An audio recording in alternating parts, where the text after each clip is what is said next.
Hello students, welcome to Literature World.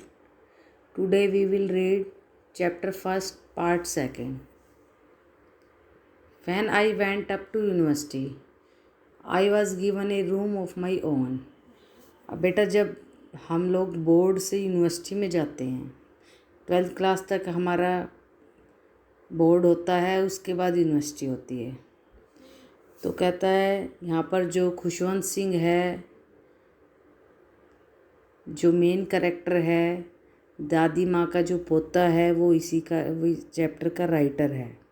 तो क्या कहता है, जब मैं यूनिवर्सिटी में गया तो मुझे अपना एक अलग से कमरा दे दिया गया। पहले दादी माँ के साथ रहता था, अब बड़ा हो गया, अब उसको एक अपना अलग से कमरा दे दिया गया। The common link of friendship was snapped. जो कॉमन लिंक था उनका फ्रेंडशिप की तरह, जैसे दादी पोता दोस्तों की तरह रह रहे थे, वो लिंक टूट गया। My grand mother accepted her exclusion with resignation. मेरी दादी माँ ने अपना एकांतपन स्वीकार कर लिया बिना कुछ कहे। She rarely left her spinning wheel to talk to anyone. वो मुश्किल से ही, जब वो स्पिनिंग व्हील होता है, जो चरखा होता है वो काटना, उस पहिए को जब घुमाती थी, चरखा जब काटती थी, मुश्किल से ही किसी से बात करती थी। From sunrise to sunset she sat by her wheel spinning and reciting prayer. अब देखिए क्या कह रहा है कि सुबह से लेके शाम तक वो अपने बैठी रहती, अपने चरखा काटती रहती और अपने प्रे करती रहती बैठी बैठी। Only in the afternoon she relax for a while to feed the sparrows. केवल दोपहर के टाइम वो थोड़ा आराम करती, वो भी किस लिए? चिड़ियाओं को फीड कराने के लिए। क्योंकि पहले क्या करती थी, जब स्कूल जाती थी पोते के साथ तो कुत्तों को खिलाती थी बासी रोटियां। अब शहर में तो कुत्ते हैं नहीं, तो चिड़ियाओं को फीड कराती है। While hundreds of little birds collected round her creating a veritable bedlam of chirping. Bedlam होता है पागल खाना। अब देखिए जब वो बरामदे में रहती, सॉरी एक लाइन बेटा मिस हो गई शायद। While she sat in the veranda breaking the bread into little bits। जब वो बरामदे में बैठती तो जो ब्रेड माने रोटी, उसके छोटे छोटे टुकड़े बनाती। Hundreds of little birds collected round her creating a veritable bedlam of chirping। तो बहुत सारी संख्या में छोटे छोटे पक्षी, सैकड़ों की संख्या में उसके चारों तरफ इकट्ठे हो जाते और ऐसा और जब पक्षी चहचहाते और बहुत सारे, तो कैसा लगता है जैसे पागल खाना हो। सब बोलने लग गई, सारी चिड़ियाँ, सारे पक्षी। तो ऐसा लग रहा है एक पागल खाना सा उनके घर में बन गया हो। Some came and perched on her legs. कुछ एक चिड़िया आती, पक्षी आते और उसके पैरों पे बैठ जाते दादी माँ के। Others on her shoulders. कुछ उसके कंधों पर बैठ जाते। Some even sat on her head. कुछ उसके सर पे बैठ जाते। She smiled but never shooed them away. वो मुस्कुराती रहती, हंसती रहती, लेकिन कभी भी उनको भगाती नहीं थी।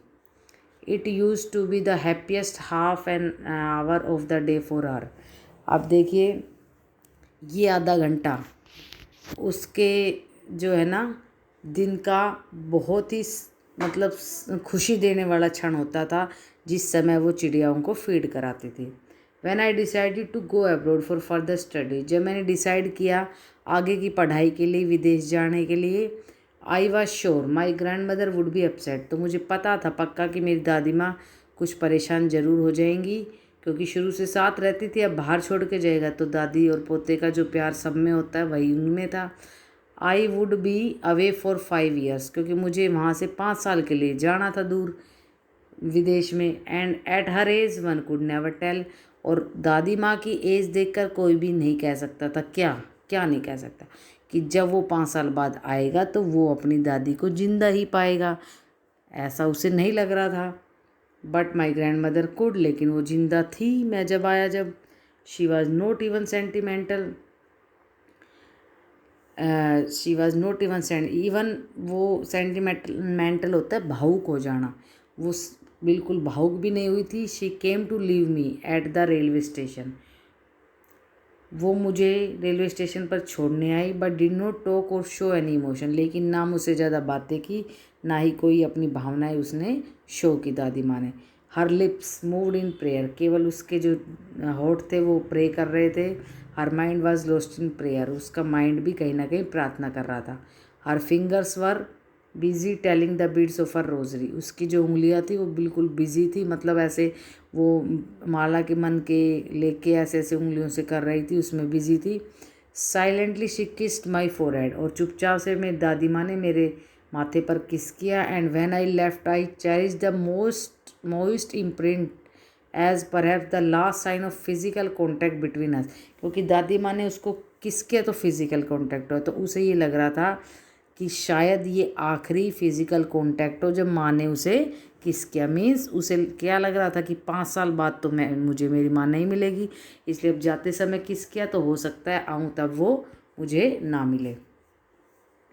But that was not so, लेकिन इतना ही काफ़ी नहीं था। After 5 years I came back home, 5 साल बाद जब मैं आया घर वापस, and was met by her at the station, और मैं अपनी दादी माँ से स्टेशन पर मिला। She did not look a day older, वो एक दिन भी बूढ़ी नज़र नहीं आ रही थी, क्योंकि हमने स्टार्टिंग में पढ़ा था 20 साल से दादी माँ वैसी है, अब 5 साल भी वैसे की वैसी है, एक दिन भी बूढ़ी नज़र नहीं आ रही थी। She still had no time for words, and while she clasped me in her arms I could hear her reciting her prayers, और अब शब्दों के लिए तो कोई समय ही नहीं था, दादी माँ ने मुझे अपने गले लगाया और कुछ प्रे कर रही थी। Even on the first day of my arrival her happiest moments were with her sparrows whom she fed longer and with frivolous rebuke, और मेरे आने के बाद भी मेरी दादी माँ का पहले दिन जब मैं आया तब भी उनका जो सबसे अच्छा जो क्षण था खुशी देने वाला वो उसकी चिड़ियाओं के साथ ही था। थोड़ा डांटती, थोड़ा धमकाती, थोड़ा प्यार करती उन चिड़ियाओं से, ऐसा ही उनका दिन था।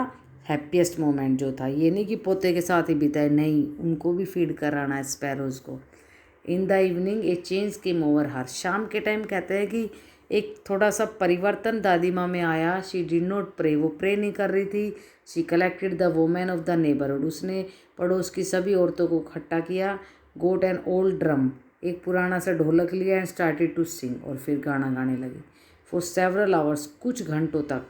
She thumped the sagging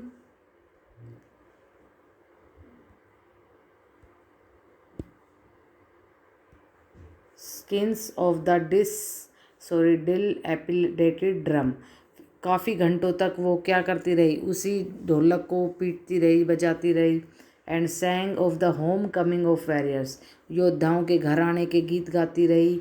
we had to persuade her to stop to avoid overstraining, हमने खूब कोशिश की उनको, जो इतना ज़्यादा स्ट्रेस ले रही थी, मतलब बजाने में ध्यान, बजाने में ही सब कुछ हो रहा था, तो वो उसके लिए हमने काफ़ी उनको मना किया, लेकिन वो नहीं मानी। That was the first time since I had known her that she did not pray, और वो पहला समय था जब हमने ये जाना कि वो प्रे नहीं कर रही थी। The next morning she was taken ill, अगली सुबह वो बीमार हो गई। It was a mild fever, थोड़ा बुखार था। And the doctor told us that it would go, doctor ने कहा ठीक हो जाएगा। But my grandmother thought differently, लेकिन मेरी दादी माँ कुछ अलग ही सोच रही थी। She told us that her and was near, उन्होंने हमें बताया कि उनका अंत जो नज़दीक। देखिए, जब आदमी अपनी पूरी एज करके जाता है तो कहीं ना कहीं उन्हें एहसास हो जाता है कि मेरा अंत समय आ चुका है। ऐसा ही दादी जी को हुआ, उन्हें लग रहा था कि अब मैं मौत के बहुत करीब हूँ। She said that since only few hours before the close of the last chapter of her life, last chapter of her life का मतलब उनके जीवन का आखिरी अध्याय, मीन्स उनकी मौत कुछ ही समय में आने वाली थी। She had omitted to pray, अपने जो जीवन के आखिरी चैप्टर से कुछ समय पहले, कुछ घंटे पहले उन्होंने क्या कहा, she had omitted to pray, pray करना बंद कर दिया। She was not going to waste any more time, नहीं, she had omitted to pray, अब उन्होंने कुछ प्रे की। पहले तो ढोलक बजा रही थी, लेकिन लास्ट टाइम से कुछ समय पहले उन्होंने प्रे किया। वो चाहती थी कि अब एक भी मिनट मेरा वेस्ट नहीं होना चाहिए। हम किसी से भी बात कर कर वी प्रोटेस्टेड, हमने विरोध किया, but she ignored our protest, उन्होंने हमारे विरोध को इग्नोर कर दिया कि कोई कुछ बोलता रहे, मुझे जो काम करना है।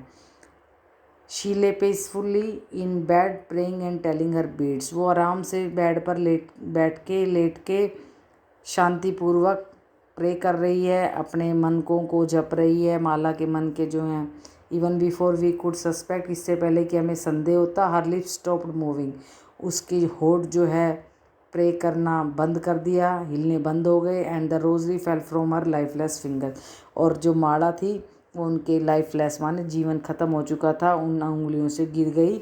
ए peaceful palace pad on her face, उनके पूरे चेहरे के ऊपर पीलापन छा गया, क्योंकि आदमी की जब डेथ हो जाती है तो चेहरा पीला पड़ना शुरू हो जाता है। And we knew that she was dead, और हमने जाना कि अब वो मर चुकी थी। We lifted her off the bed and as is customary, हमने उन्हें बेड से नीचे किया जैसा कि रिवाज है। Laid her on the ground, उन्हें ग्राउंड में लेटाया फर्श पर। And covered her with a red shroud, और लाल कफन उनके ऊपर ढक दिया। आफ्टर, क्योंकि जो औरतें मरती हैं उन पे ऐसा कहा जाता है लाल कफन होता है, आदमी पे सफ़ेद। After a few hours of mourning, देखिए ये MOURNING, मातम। We left her alone to make arrangements for her funeral, funeral होता है अंत्येष्टि, जो लास्ट में हम उनको ले जाते हैं दाह संस्कार करने, वो जो सारी फॉर्मेलिटीज़ होती हैं। कुछ ही घंटों बाद, आप मातम के कुछ समय बाद, अब हमने उनको अकेला छोड़ा कुछ अरेंजमेंट करने के लिए, अंत्येष्टि के लिए। In the evening we went to her room with a crude stretcher to take her to be cremated, stretcher जिसके ऊपर उसे रखा जाता है ना, वो अर्थी जिसे बोलते हैं। आप देखिए, कहते हैं शाम को फिर हम उनके कमरे में गए, वो सारी अरेंजमेंट करने के बाद उन स्ट्रेचर लेके, ताकि उसको लास्ट उसकी जो भी होता है दाह संस्कार की जो रस्में वो करवाने के लिए। द सन वाज सेटिंग, सूर्य अस्त हो रहा था। And had lit her room and veranda with a blaze of golden light, उनके कमरे में बरामदे में जो शाम के सूर्य अस्त होने की जो लाल लाल रोशनी होती है ना, वो पूरा उनके घर पे आ रही थी। वी स्टॉप्ड, हम रुके। हाफ इन द कोर्टयार्ड, आंगन में थोड़ी देर। ऑल ओवर द वरांडा, पूरे वरांडा में। इन हर रूम, उनके कमरे में। Right up to where she lay dead, जहाँ पर वो लेटी हुई थी। And stiff wrapped in the red shroud, जहाँ वो लाल कफन में लिपटी हुई थी। Thousand of sparrows sat scattered on the floor, उस डेड बॉडी के चारों तरफ, दादी माँ की डेड बॉडी के चारों तरफ सैकड़ों की संख्या में, हजारों की संख्या में फर्श पर चिड़िया जो है वहाँ बैठी हुई हैं। देयर वाज नो चर्पिंग, देखिए चिड़ियाओं को कितना पता है, आज वो कोई चहचहा नहीं रही हैं। We felt sorry for the birds and my mother fetched some bread for them, हमें बड़ा सॉरी फील हो रहा था बर्ड्स के लिए कि आज हम उनको, भाई उनकी जो मालकिन है उनको जो फीड कराने वाली वो नहीं है, तो माँ ने क्या किया, कुछ रोटी के टुकड़े लिए और उनको डाल दिए। She broke it into little crumbs, छोटे छोटे टुकड़े किए। The way my grandmother used to, जैसा कि मेरी दादी माँ करती थी। And threw it to them, और उन्हें डाल दिए। The sparrows took no notice of the bread, देखिए चिड़ियाओं ने कोई ध्यान नहीं दिया उन ब्रेड के टुकड़ों पर, रोटी के टुकड़ों पर। When we carried my grandmother's corpse, corpse होता है डेड बॉडी, शव। जब हमने दादी माँ के डेड बॉडी को उठाया, corpse of, they flu away quietly, सारी चिड़िया चुपचाप से उड़ गई। नेक्स्ट मॉर्निंग, अगली सुबह, the sweeper swept the bread crumbs into the dustbin, जो स्वीपर थी उन्होंने उन सारे रोटियों के टुकड़ों को, ब्रेड के टुकड़ों को उठाया और डस्टबिन में डाल दिया। Okay, thank you.